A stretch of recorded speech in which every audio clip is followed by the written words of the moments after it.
The cameras flashed, the crowd, they just completely froze. Oh, the tension was incredible. It really was. And just like that, Hollywood had a brand new obsession. A very bright orange obsession, actually. Exactly. Welcome to Starscope Report. Join Jordyn and Jamie as we uncover Hollywood drama, music industry shakeups, and viral influencer scandals. Yeah, from red carpet surprises to social media controversies, we dive deep into the stories behind the fame.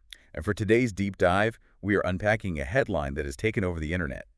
The title says it all, really. Karl-Anthony Towns says Jordyn Woods helped win the championship. I mean, it sounds crazy until you actually look at the details. Right. So we are stacking up sports reports from Sportskeeda and Yardbarker, plus, fashion breakdowns from Hype Hair and Us Weekly. Well, we are even bringing in a pretty dense academic paper from the European Review of Business Economics. Because the mission here is to figure out how this viral phenomenon of a quote-unquote lucky bag reveals the hidden science behind modern fan loyalty and, honestly, sports superstitions in general. It is such a fascinating crossover between sports and pop culture. Totally. So let's set the scene. It's June 13th, 2026. Game 5 of the NBA Finals. The New York Knicks defeat the San Antonio Spurs 94-90. Which is just a monumental moment. It's massive. They broke a grueling 53-year championship drought. Half a century of heartbreak just washed away. Exactly. And on the court, the stats are undeniable.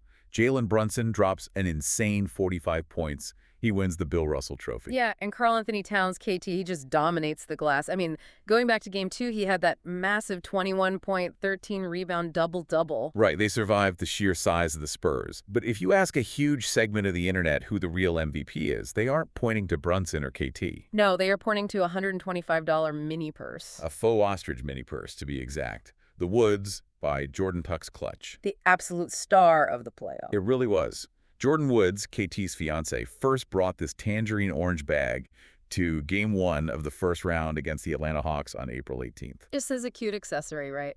Right. But the Knicks won. So she brought it again, and they won again. And suddenly, this undefeated streak was born. It's like the bag was magic. Any game she attended with that bag, the Knicks literally could not lose. But wait till you hear what happened at the absolute peak of this saga. Oh, Game 3 at Madison Square Garden. This is where the legend is basically cemented in stone. Yes, the infamous bag ban. So just to lay out the facts impartially here, MSG enforced a strict bag ban that night because former President Donald Trump was in attendance. Right, so it's just standard high-level Secret Service protocol. Exactly. A former president is there, so no bags are allowed in the building, period. Which means Woods could not bring the lucky orange clutch into the arena. A total disaster for a superstition. She had to pivot. She wore these matching tangerine orange ostrich shoes with a flip-flop strap and a stiletto heel. Yeah. And a patchwork Knicks top. But the best part, according to Us Weekly, is what KT did. Oh my gosh, yes. Karl-Anthony Towns carried a massive, oversized Birkin bag to the arena. Just a 6'11" center carrying a giant Birkin. Because fans were speculating he was using it as a Trojan horse to sneak the mini clutch inside. Which is so funny to picture, but it really highlights the immense pressure they were feeling. Right. And the wildest part, the Knicks lost Game 3. Of course they did. The score was 111-115, Mm. and it was their only loss in any game she attended during that streak. Which just sends the internet into an absolute frenzy. Oh, totally. The fans completely ignore the actual basketball variables, like, the Spurs adjusting their defense. They just blame the missing bag. It is the ultimate confirmation bias. And then the bag returns for Game 4, and the Knicks pull off this massive 29-point comeback. Unbelievable. Woods even said that after OG Anunoby hit a huge shot in that game, the MSG floor was literally vibrating under her feet. Wow. So I have to ask, why do we get so obsessed with inanimate objects controlling the fate of professional athletes? It's like a modern-day Cinderella glass slipper. Well, you have to look at the psychology of the hardwood. Basketball is a game of incredibly high variance. Meaning, like, anything can happen. Yeah, exactly. An odd bounce off the rim, a split-second referee decision. It's a chaotic environment. And that lack of control is terrifying for people. Right. So superstitions are a psychological coping mechanism. They create an illusion of control. Which makes sense. We actually have an article from Sport Bible showing this isn't new at all. Oh, athletes have done this forever. Yeah, like Michael Jordan. He fundamentally believed he had to wear his old UNC college shorts under his Chicago Bulls uniform. every single game. The greatest player ever, relying on college laundry for psychological comfort. It's wild. Or Jason Terry sleeping in the opposing team's shorts before a game. I still can't believe that one. And Karen Butler. He used to chew up to 12 straws per game until the NBA literally banned it for safety reasons. But there's a huge evolution happening here with Jordyn Woods. How so? Historically, these rituals belonged to the athletes. They were internal routines. But in 2026, this superstition belonged to the partner. Ah, right. It wasn't KT's routine. Exactly. It was amplified and entirely sustained by the fans on the internet. So the internet essentially crowdsourced a superstition. They just willed it into existence. They absolutely did. If you're loving these Hollywood twists, make sure you're subscribed. We've got even crazier stories ahead. Because later in the episode, we'll talk about the shocking twist nobody saw coming regarding how this actually impacts player contracts. Yeah, the business side of this is wild. But first, I have to ask, does a viral meme actually translate to real-world fan loyalty? Well, that's where the European Review of Business Economics study comes in. Economists looked at what actually makes a fan loyal today. Okay, let's break this down. They divide an athlete's brand image into 3 pillars: athletic performance, marketable lifestyle, and attractive appearance. Okay, I have to jump in here and play devil's advocate. Go for it. Because the study says athletic performance have a weak direct impact on fan loyalty. How is that even possible? Oh, it sounds wrong. Like, shouldn't Jalen Brunson scoring 45 points or KT getting 21 points and 13 rebounds be the only thing that matters? I mean, I pay for a basketball ticket, not a reality show. It sounds counterintuitive, but you have to separate admiration from loyalty. Okay, what's the difference? If Brunson scores 45 points, fans admire him. But admiration is heavily transactional. If his stats drop, that admiration vanishes overnight. So it's additional. Exactly. Loyalty is unconditional. It's defending a player during a slump or buying their jersey when they get traded. Oh, I see. And the data proves that athletic performance alone doesn't forge that bond anymore. The secret ingredient, the researchers call it a statistical mediator, is social media engagement. Wait, so the social media is the glue? Yes, it acts as the bridge.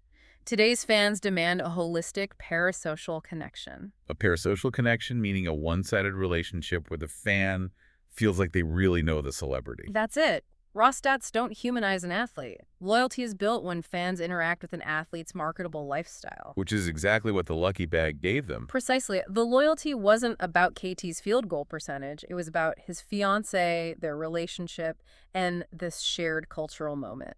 Think about it. When you, the listener, are defending your favorite player to your friends, are you quoting their free throw percentage? Or are you bringing up their personality off the court? You're definitely talking about their off-court narrative. Right. Do you follow their partner online? Do you know what their dog looks like? That's what makes them feel like a friend. And the study proves that this lifestyle engagement is a massive multiplier for loyalty. The athletic performance just gets you through the door. The lifestyle makes you stay. Which means Jordyn Woods just put on an absolute business masterclass. She really did. She monetized this bridal era moment perfectly. The Hyper article broke down how she leaned into the virality. The Tux clutch retails for $125, and it completely sold out in pre-orders. And that price point is so strategic. Why is that? It's an affordable luxury. If it was a $10,000 Birkin, fans would just watch from a distance. It would feel elitist. Right, like they can't participate. But at $125, average fans can literally buy into the championship run. They can own a piece of the magic. It's democratic participation in a superstition. And the pop culture ecosystem that built around this was insane. Oh, the comments section on her post became a literal red carpet. Cardi B dropped pleading face and orange heart emojis on Woods' tribute post. Tiana Taylor posted blue and orange hearts. Even WNBA star Angel Reese chimed in, saying she was so happy for them. And Knicks teammate OG Anunoby said the post gave him chills. That is how you escape the sports algorithm and enter the mainstream pop culture algorithm. Right, because when Cardi B comments, her massive audience gets pulled in. Suddenly, people who don't even know what a pick and roll is are deeply invested in Karl-Anthony Towns winning a basketball game. All because of the narrative of an orange purse. And KD validated the whole myth himself. Oh, when he was holding the trophy? Yes. He's holding the Larry O'Brien trophy, and he just shouts, "The bag is undefeated." He fully bought into the ecosystem. He did. But it wasn't just the flashy celebrity stuff. Woods shared all these relatable, humanizing details that really locked in that parasocial loyalty. Like what? Well, she posted about doing her own makeup in the car before games. She sat with Karl Towns Sr. at every single game to support his son. That's really sweet. And she packed Reese's mixed with Oreos in her purse for arena snacks. See, those specific details are the bedrock of a marketable lifestyle. Because sneaking candy into a stadium makes a millionaire supermodel feel approachable. Exactly. It takes this glamorous couple and grounds them. So you're telling me KT's brand is infinitely stronger because of Reese's and Oreos than his rebounding stats? Quantitatively, yes. The academic paper proves his brand is more resilient this way. If he relied only on stats, his brand would be fragile. Right, one bad injury and the admiration fades. But by letting his relationship and this viral fashion moment take center stage, he converted casual viewers into fiercely loyal fans. He achieved a level of commercial power that shooting percentages just can't buy. Stay tuned and hit that subscribe button so you don't miss what's coming next, because this really changes how we view the business of sports. It fundamentally rewrites the playbook. So, to wrap up this deep dive, the New York Knicks ended a 53-year drought with incredible, gritty talent. Brunson, KAT, and Nunaby, they played their hearts out.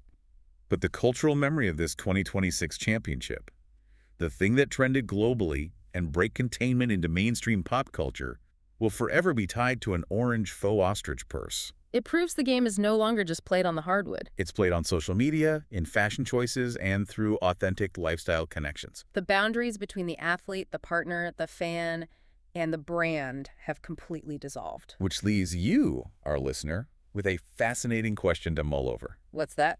If academic research proves that an athlete's off-court lifestyle and their partner's social media influence are the true drivers of deep fan loyalty, Yeah. how long will it be before sports franchises start negotiating billion-dollar contracts based on a player's entire lifestyle ecosystem, rather than just their efficiency on the court? I mean, we might already be heading there. Maybe the next MVP trophy should just come with a matching orange clutch. That would be a serious fashion statement. Truly.